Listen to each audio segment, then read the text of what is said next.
Therefore, brothers, listen to this now. We are not debtors to the flesh, to live after the flesh. What that means is, you don't owe your fleshly relatives one thing, so they can put any pressure on you to live after the flesh. That's right. You don't owe them one thing. You don't owe your parents one thing in the flesh. To live after the flesh.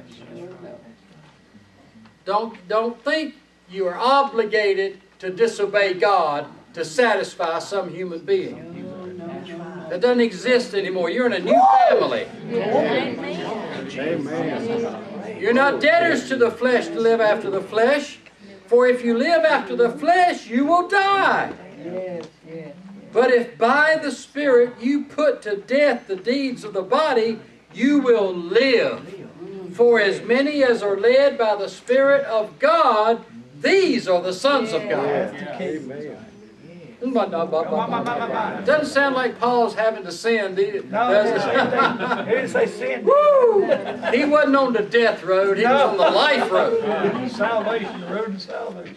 For you did not receive a spirit of slavery leading you back into fear, but you received the spirit of adoption, by which we cry out, Abba, that is, Father. The Spirit itself bears witness, together with our spirit, that we are the children of God. And if children, then heirs. Heirs of God and heirs with Christ, provided that we suffer with Him, so that we may also be glorified with Him. That's another thing you're baptized into, His suffering. If we suffer with Him, we'll reign with Him. And then he got thinking about that.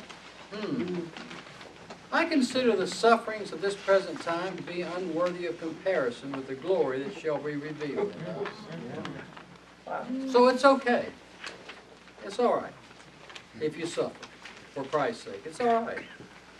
Indeed, the earnest longing of the creature is eagerly awaiting the manifestation of the sons of God. You know what John said? He said, when He comes back, it'll be manifested who we are. And Paul said, we're already wanting that to happen. Yeah. We're longing to be manifested to be who we really are. And rule the earth with Christ. For the creature was made subject to vanity. When God cursed Adam and Eve with death, their physical bodies were made subject, slaves to vanity. It passes away. Everything about humans is going to pass away. Not willingly. Your body does not want to die. Your body does not want you to obey the Spirit. It's contrary to the Spirit, hostile to God. It's not willingly subject to vanity, but it is made subject. But by Him who subjected it in hope, seeing that even the creature itself shall be delivered from its bondage to corruption into the glorious liberty of the children of God. That's that new body he's talking about. Your body's going to be transformed into a glorious body like Jesus, not subject to vanity anymore. No death.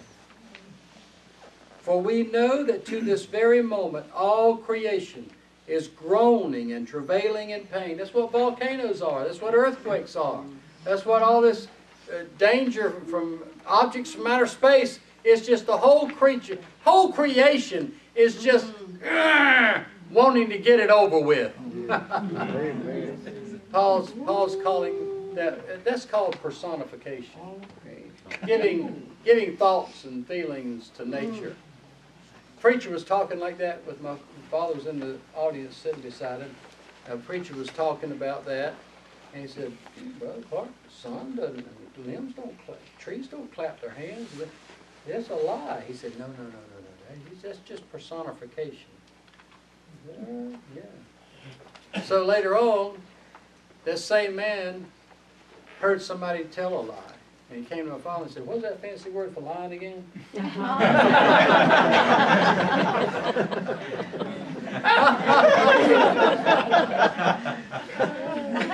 That's not a lie, it's just personification.